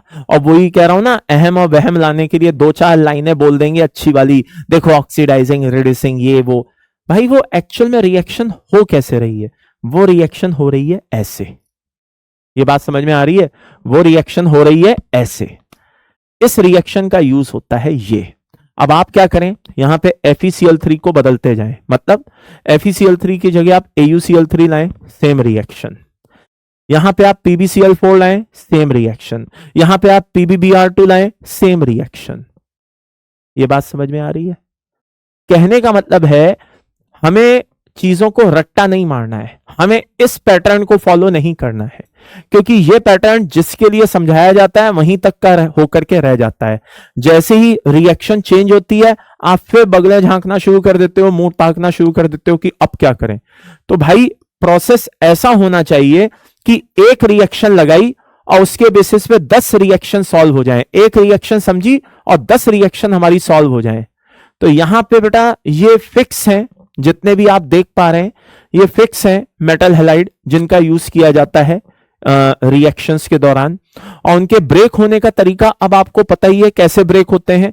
तो अब आपके सामने कोई भी रिएक्शन आ जाए, भले चाहे यहां FeCl3 की हटा करके यहां पे AuCl3 रख दें, भले चाहे यहां पे PbCl2 रख दें, भले चाहे यहां पे PbBr2, कुछ भी रख दें, आप बड़े आराम से रिएक्शन को कर ले जाएंगे। ओके, चलिए आगे बढ़ते हैं। अब बात आती है बेटा रेडॉक्स रिएक्शन की। किसकी बात आती है? रेडॉक्स रिएक्शन की। देखिए कोई भी रेडॉक्स रिएक्शन जो होती है वो 2 चीजों पे डिपेंड करती है, एक OP पे और एक RP पे। OP RP बोले तो ऑक्सीडेशन पोटेंशियल और रिडक्शन पोटेंशियल। ऑक्सीडेशन पोटेंशियल और रिडक्शन पोटेंशियल जो होते हैं वो इन फैक्टर्स पे डिपेंड करते हैं, लाइक pH पे, लाइक टेम्परेचर पे, लाइक कंसंट्रेशन पे। तो आइए एक एक करके तीनों को समझे लेते हैं। सबसे पहले बात आती है pH पे। देखिए ये चीज आपने सॉल्ट एनालिसिस में भी पढ़ी होगी, सॉरी फिजिकल केमिस्ट्री में भी आप लोगों ने पढ़ी होगी, क्या कि जो MnO4 माइनस होता है, ठीक है, यानी कि जो किस में होता है बेटा, +7 में होता है, ये pH के बेसिस पे अलग अलग तरीके से बिहेव करता है। मान लीजिए मीडियम एसिडिक है, मान लीजिए मीडियम बेसिक है, मान लीजिए मीडियम न्यूट्रल है, तो कैसे बिहेव करेगा? मान लीजिए मीडियम एसिडिक है तो ये देगा Mn2+। मान लीजिए मीडियम न्यूट्रल है तो देगा MnO2। मान लीजिए मीडियम बेसिक है तो देगा MnO4 2-। ओके, तो ध्यान रखिएगा एसिडिक मीडियम में ये Mn+2 में कन्वर्ट होता है, न्यूट्रल मीडियम में MnO2 में कन्वर्ट होता है, बेसिक मीडियम में ये MnO4 2- में कन्वर्ट होता है। इसका जो यूजुअली जो कलर होता है वो या तो पर्पल होता है या कुछ वॉयलेट जैसा होता है। बात समझ में आ रही है? अलग अलग बुक्स में थोड़ा अलग अलग दिया हुआ है, वॉयलेट या पर्पल टाइप का होता है। एसिडिक मीडियम में ये कलर लेस हो जाता है, बेसिक मीडियम में ये, न्यूट्रल मीडियम में ये ब्राउन हो जाता है इसके बनने की वजह से, और बेसिक मीडियम में ये ग्रीन हो जाता है। अब जरा बात को समझने की कोशिश करिएगा। आई रिपीट, हमें कैसे पता चलेगा कि ये रिएक्शन हो रही है? भाई कलर में चेंज आता हुआ दिखाई देगा, उससे पता चलेगा। और ये एक तरह की क्या हो रही है? रेडॉक्स रिएक्शन हो रही है। आप देख लीजिए +7 +2 +4 है ना, +6 में कन्वर्ट हो रहा है। अब सबसे अच्छा ये यानी कि हो तो रहा है, यानी कि एक तरह से ये देखा जाए तो किसकी तरह काम कर रहा है? ऑक्सीडाइजिंग एजेंट की तरह काम कर रहा है। लेकिन बेस्ट ऑक्सीडाइजिंग एजेंट की तरह ये कब काम कर रहा है? एसिडिक मीडियम में काम कर रहा है। किसमें काम कर रहा है? एसिडिक मीडियम में काम कर रहा है। ये बात समझ में आ गई। अब यहां पे इंपॉर्टेंट बात और भी है, क्या? जरा ध्यान से देखिए, जो MnO4 2- है, MnO4- तो होता है परमैग्नेट आयन, MnO4 2- क्या होता है? Manganate ion.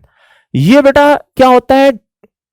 केवल और केवल स्टेबल होता है बेसिक मीडियम में, stable only in basic medium. ये बात समझ में आ गई। लेकिन अगर मीडियम कैसा हो जाए, मीडियम कैसा हो जाए लाला? मीडियम कुछ एसिडिक हो जाए, ठीक है ना, या फिर मीडियम न्यूट्रल हो जाए। मीडियम कैसा हो जाए? या तो एसिडिक हो जाए या कैसा हो जाए? न्यूट्रल हो जाए। तो ये डिस्प्रपोर्शनेशन शो करता है। क्या शो करता है बेटा? डिस्प्रपोर्शनेशन रिएक्शन शो करता है। ये बात समझ में आ गई? उस कंडीशन में ये क्या शो करता है? डिस्प्रपोर्शनेशन रिएक्शन शो करता है। तो हमारे सिलेबस में जो बेसिकली अगर देखा जाए जो इफेक्ट ऑफ पीएच है वो दो के बारे में इंपॉर्टेंट है, एक मैग्नीज के बारे में और एक क्रोमियम के बारे में। तो मैग्नीज के बारे में तो देख ही लिया, क्रोमियम के बारे में भी देख लेते हैं। ये क्रोमेट आयन दिखाई दे रहा है, हाँ। ये डाइक्रोमेट दिखाई दे रहा है, हाँ। ये कैसा होता है? Yellow, okay. ये कैसा होता है? Orange, okay. एसिडिक मीडियम में क्रोमेट डाइक्रोमेट में कन्वर्ट हो जाता है और बेसिक मीडियम में डाइक्रोमेट क्रोमेट में कन्वर्ट हो जाता है, दैट्स ऑल। तो ये दो इफेक्ट, पीएच के दो इफेक्ट, एक तो मैग्नीज के और एक क्रोमियम के, हमें पता होने चाहिए। अब आप बोलेंगे सर वो तो सब सही है सर, इसका यूज कैसे होता है? तो देखिए कैसे यूज होता है वो भी मैं अभी बता देता हूं। पहले जो इंपॉर्टेंट बात है वो आपको होपफुली समझ में आ गई होगी कि भाई इफेक्ट ऑफ पीएच कैसा कैसा होता है, ऐसा ऐसा। अब यूज कैसे होता है आइए वो भी मैं आपको बता देता हूं। आप लोगों ने सुना होगा रिएक्शन विद, ये लाइन आप लोगों ने कई बार सुनी होगी, रिएक्शन विद एसिडिफाई KMnO4, ये लाइन आप लोगों ने होपफुली कई बार सुनी होगी, कई बार।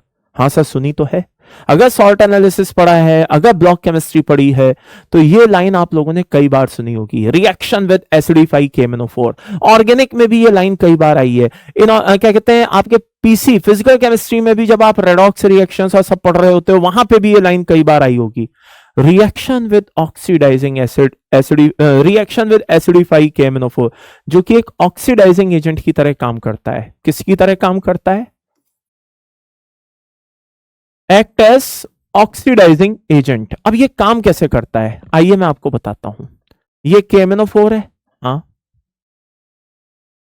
सबसे पहले तो मैं आपको इसकी पांडुलिपि दिखाता हूं, जिस तरह से बच्चे मतलब बच्चों को परोस दिया जाता है और बच्चे हमेशा सोचते रहते हैं कि यार ये हुआ क्या। बच्चों को ऐसे बताया जाता है, देखो बच्चों ये MnO4 माइनस है, हाँ है, और ये मान लो बेटा ये क्या है? H प्लस है, एसिडिफाई है ना, तो देखो बच्चों ये H प्लस होगा। और देखो बच्चों ये क्या कर रहा है? ये SO2 से रिएक्ट कर रहा है। अब देखो बच्चों SO2 ऑक्सीडाइज हो सकता है? बच्चे बोलते हैं हाँ सर बिल्कुल हो सकता है। तो देखो बच्चों ये एसिडिक मीडियम में Mn+2 बनाएगा और देखो ये सल्फेट में बदल जाएगा। अब बच्चा बेचारा सोचता रहता है कि हाँ मैं ही गधा हूं, टीचर ने तो बिल्कुल सही बोला है, ये ऑक्सीडाइज हो सकता है, ये ऑक्सीडाइज कर सकता है। तो भैया गुरुजी सही बोल रहे हैं, गलत कहां बोल रहे हैं? गधा मैं ही हूं जो इस रिएक्शन को फील नहीं कर पा रहा। तो भाई साहब एक्चुअल में आप हो नहीं, आपको बनाया जा रहा है। तो बेसिकली हो क्या रहा है, जरा ध्यान से और अच्छे से सुनिएगा, बहुत इंपॉर्टेंट है। क्या कि जब भी इस तरह से कोई रिएक्शन आए तो उसको रटने की कोशिश ना करें। रीजन, जब आपने एक्चुअल उसका एक तरह से देखा जाए, आपने बैकबोन उसकी समझी हुई है, बैकबोन है ये क्या है? एक तरह की बैकबोन। तो जब आपने उसकी बैकबोन को अच्छे से समझा हुआ है, देखा हुआ है, तो भाई उसका यूज लो ना, उसका सहारे से आगे बढ़ो, उस बैकबोन के सहारे से आगे बढ़ो। ये एक तरह की बैकबोन है और जब आप इसके बारे में जानते हो तो भाई इसका यूज करो ना, इसको यूटिलाइज करो। तो आइए जरा देखते हैं। ये है हमारा एसिडिफाई KMnO4, ओके। और हमें बोला गया है कि ये एसिडिक मीडियम में Mn+2 में कन्वर्ट होता है। तो भाई जब सल्फेट है तो सल्फेट में ही कन्वर्ट होगा, MnSO4। क्या ये मुझे रटने की जरूरत है? नहीं है। मुझे पता है कि एसिडिक मीडियम में Mn+2 बनाता है और यहां पे मैंने सल्फेट लिया है तो अंडरस्टूड है MnSO4 बनेगा। क्या पोटेशियम के पास K2SO4 बनाने के अलावा कोई ऑप्शन है क्या? बोलो बोलो बोलो, टेल। नहीं सर, K2SO4 के अलावा कोई ऑप्शन नहीं है। आगे H2O निकलेगा, आगे ऑक्सीडाइजिंग एजेंट है तो ऑक्सीजन भी निकलेगा, ठीक है। आइए जरा बैलेंस करते हैं। कितने मैग्नीज, एक एक, सब बैलेंस है। कितने पोटेशियम, सब उधर दो हैं, तो भाई यहां पे दो लगाओ। अब कितने मैग्नीज हो गए सर, दो मैग्नीज हो गए, तो भाई यहां पे भी दो लगाओ। अब कितने सल्फेट हो गए सर, यहां पे तो तीन सल्फेट दिखाई दे रहे हैं, और यहां पे कितने हैं सर, एक है, तो यहां पे तीन लगाओ। अब ये तीन H2 क्या कर सकते हैं सर, तीन H2O बना सकते हैं। तो ये तीन H2O बनाने के लिए तीन O आए कहां से, जेब से तो लगाऊंगा नहीं, नहीं सर, ये यहां से आए। यहां कितने ऑक्सीजन थे सर, 8 ऑक्सीजन थे। कितने ऑक्सीजन थे, 8। तो 8 ऑक्सीजन थे, हमने तीन ले लिए, कितने बचे, 5।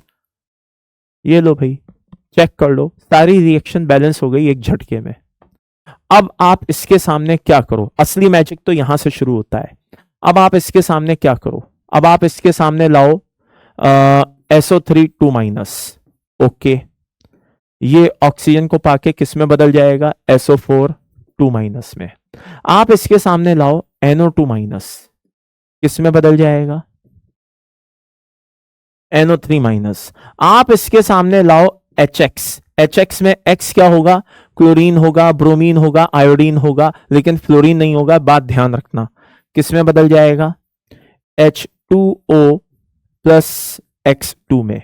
आप इसके सामने लाओ H2S, किस में बदल जाएगा, H2O प्लस S। बात समझ में आ रही है। ये वही रिएक्शन है जो आप सॉल्ट एनालिसिस में रट्टा मारते हो। जब आपसे बोला जाता है कि बताओ ऑक्सीडाइज करो, तो आप ऑक्सीडाइजिंग एजेंट यही लेते हो और ये रिएक्शन रट्टा मारते हो। मैं कह रहा हूं अब आपको रटने की जरूरत नहीं है। और सबसे बड़ा मैजिक और बताऊं, कई बार आपने मोल के क्वेश्चन देखे होंगे, पीसी में आते हैं कि बताओ कितने मोल KMnO4 या फला फला कंपाउंड, बताओ कितने मोल कंपाउंड को ऑक्सीडाइज कर सकता है। तो उस समय आप उसको रट्टा मारते हो। मैं कहता हूं अब आपको रटने की जरूरत नहीं है। 5 ऑक्सीजन है तो भैया इन 5 को ऑक्सीडाइज कर सकती हैं, यानी कि 5 सल्फाइड को या 5 नाइट्राइट को या 5 HX को, ठीक है ना। 5 HX नहीं, ये यहां पे कितने होंगे, 2, है ना।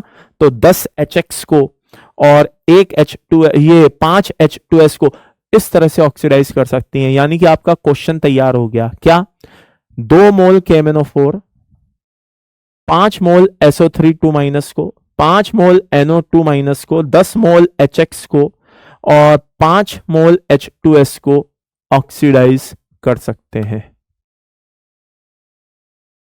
अब आपको ये रटने की जरूरत नहीं है, प्रोडक्ट भी आपके सामने बनते हुए दिखाई दे रहे हैं, सब कुछ आपको पता है।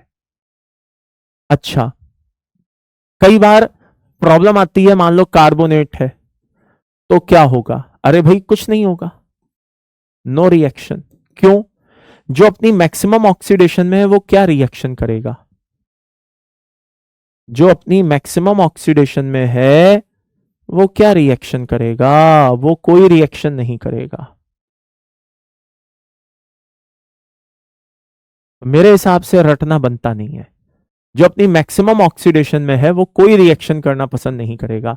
अब उससे भी मजे की बात, ये रिएक्शन आज हम सॉल्ट एनालिसिस में पढ़ रहे हैं, मगर मजे की बात यही रिएक्शन आपके डी ब्लॉक में भी काम आती है, यही रिएक्शन आपके क्या कहते हैं सॉल्ट में भी काम आती है, यही रिएक्शन आपके कई बार ऑर्गेनिक में काम आती है, यही रिएक्शन आपके कई बार पीसी में काम आती है। पढ़ना एक जगह, काम 10 जगह आती है। तो it's not a bad deal कि थोड़ा सा चीजों को बैठ करके अच्छे से समझ लिया जाए, तो इसमें कोई बुराई नहीं है, सिंपल, ठीक है। अब उससे भी मजेदार बात, सेम रिएक्शन जो है और भी तो ऑक्सीडाइजिंग एजेंट होते हैं, कोई ऐसा तो है नहीं कि सिर्फ यही ऑक्सीडाइजिंग एजेंट हो, और भी तो ऑक्सीडाइजिंग एजेंट होते हैं। तो ध्यान रखिएगा, इनके अलावा जो और ऑक्सीडाइजिंग एजेंट होते हैं वो कौन कौन से हैं। एक होता है एसिडिफाई KMnO4, ये तो आपने पढ़ ही लिया, अभी इतना सारा आपने देख ही लिया। अब इसके जैसे कौन कौन होते हैं, एसिडिफाई डाइक्रोमेट,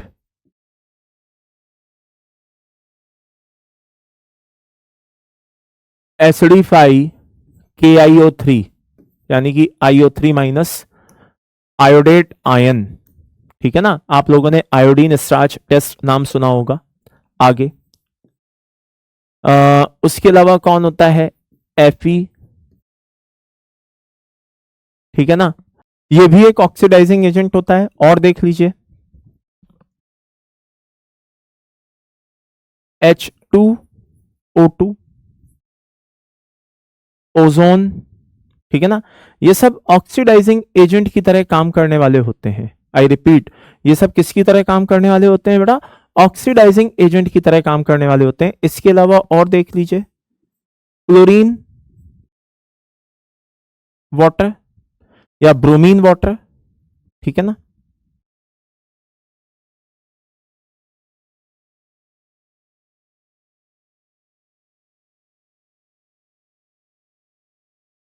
क्या होता है बेटा, ब्रोमीन वाटर। तो ये सारे के सारे क्या होते हैं, एक स्ट्रॉन्ग ऑक्सीडाइजिंग एजेंट की तरह काम करने वाले कंपाउंड्स होते हैं। ये बात समझ में आ गई। तो जो रिएक्शन आप वहां कर पा रहे हैं वही रिएक्शन आप इनसे भी कर सकते हैं। अब बात आती है बेटा टेम्परेचर की, किसकी, टेम्परेचर की। आइए देखिए, आप लोगों ने एक सीरीज तो पढ़ी होगी, इलेक्ट्रोकेमिकल सीरीज जो होती है ना।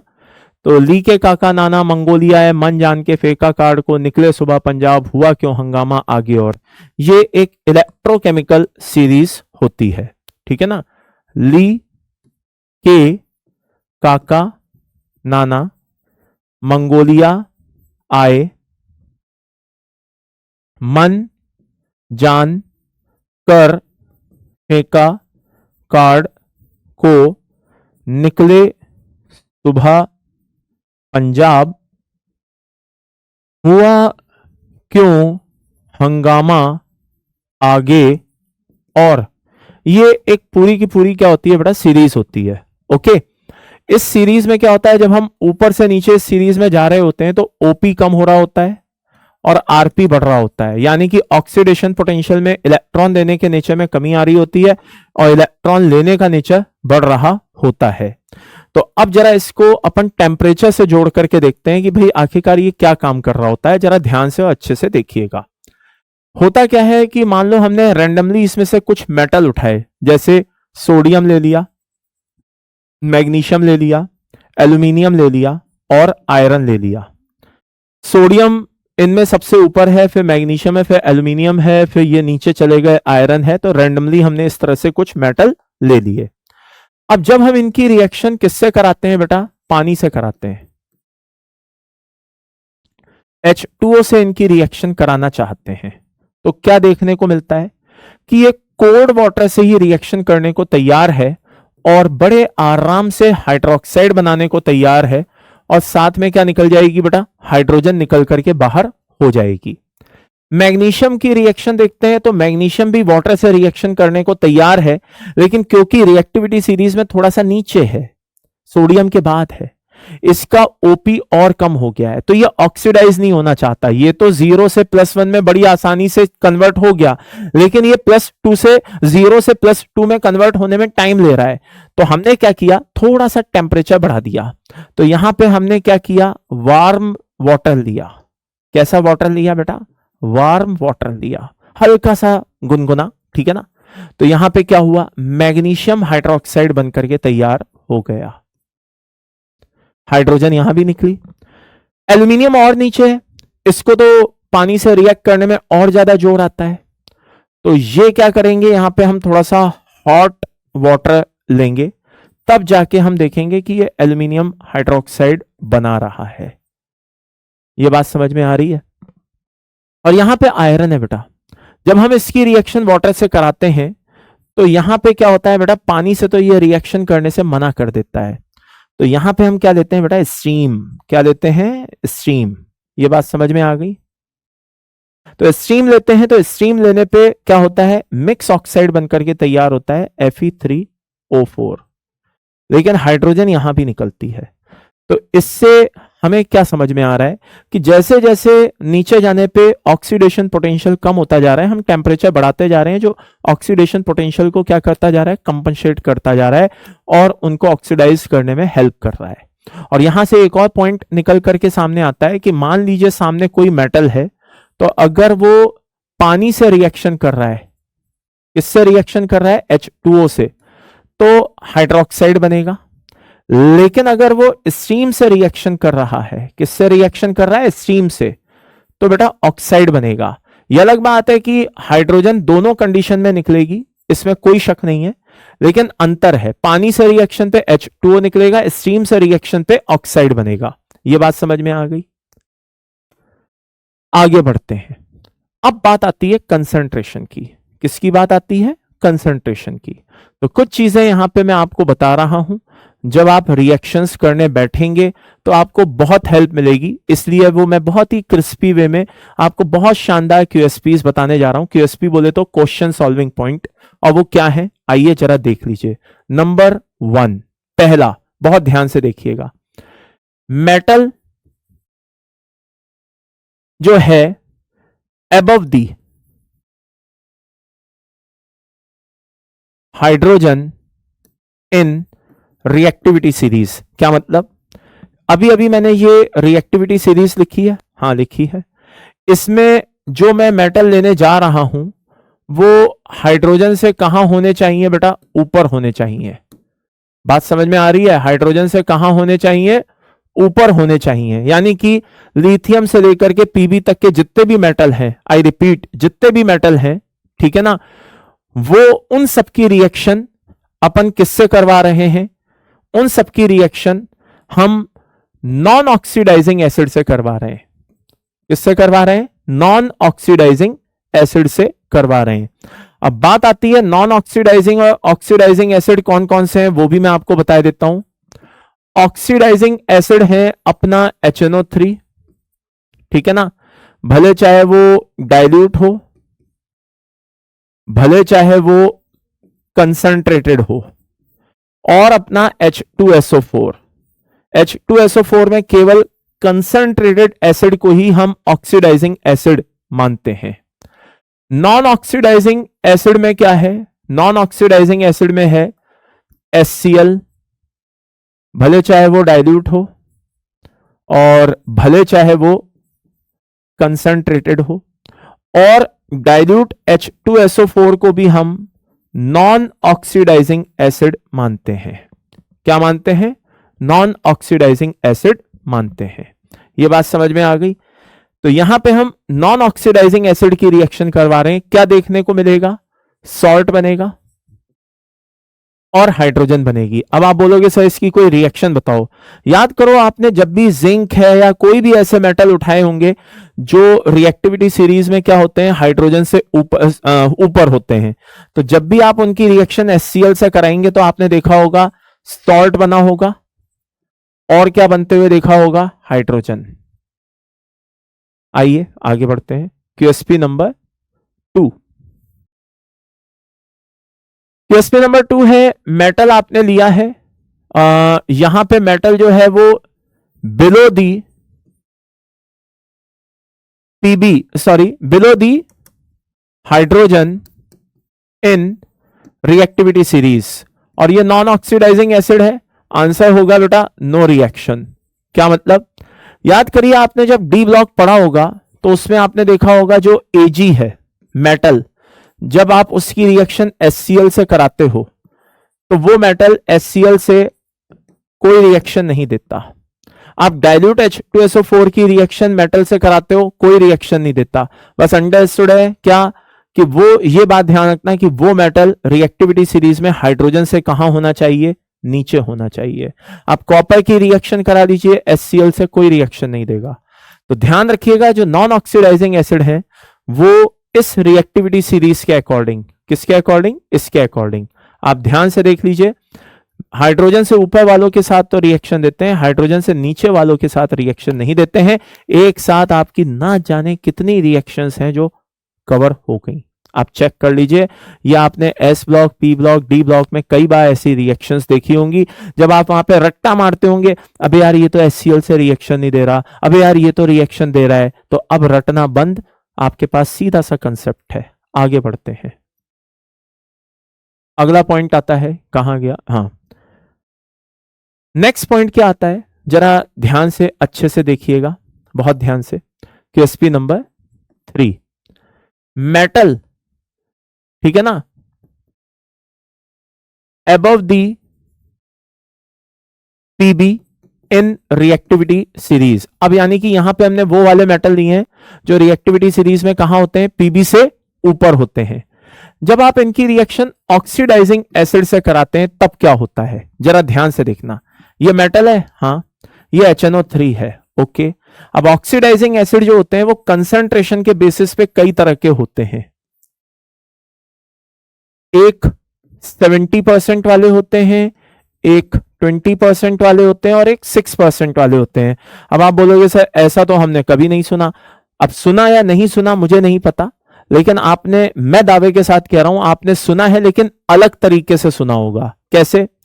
70% वाले HNO3 को आप लोगों ने कंसंट्रेटेड HNO3 के नाम से सुना है, 20% वाले को आपने डाइल्यूट के नाम से सुना है, और 6% वाले को आपने वेरी डाइल्यूट के नाम से सुना है। लेकिन सुना आपने सबको है। ये बात समझ में आ रही है? सुना आपने सबको है, बस बोलने का तरीका अलग अलग है। तो हर एक कंडीशन में क्या होता है बेटा, मेटल नाइट्रेट बनता है। क्या बनता है? मेटल नाइट्रेट हर एक कंडीशन में बनता है।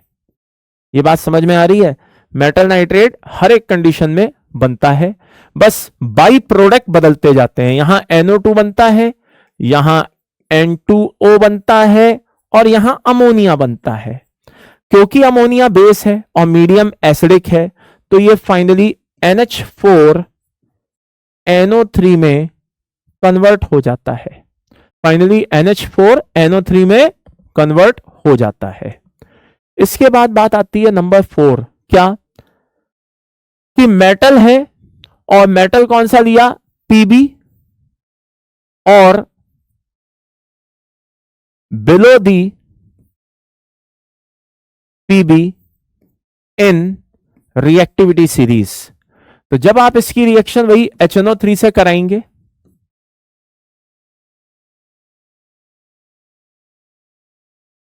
तो यहां पे वही आपने कितना लिया, 70%, 20%, है ना, और क्या लिया बेटा, 6%। ओके, तो यहां पे क्या होगा बेटा, बहुत ध्यान से देखिएगा, मेटल नाइट्रेट यहां पे भी बनेगा।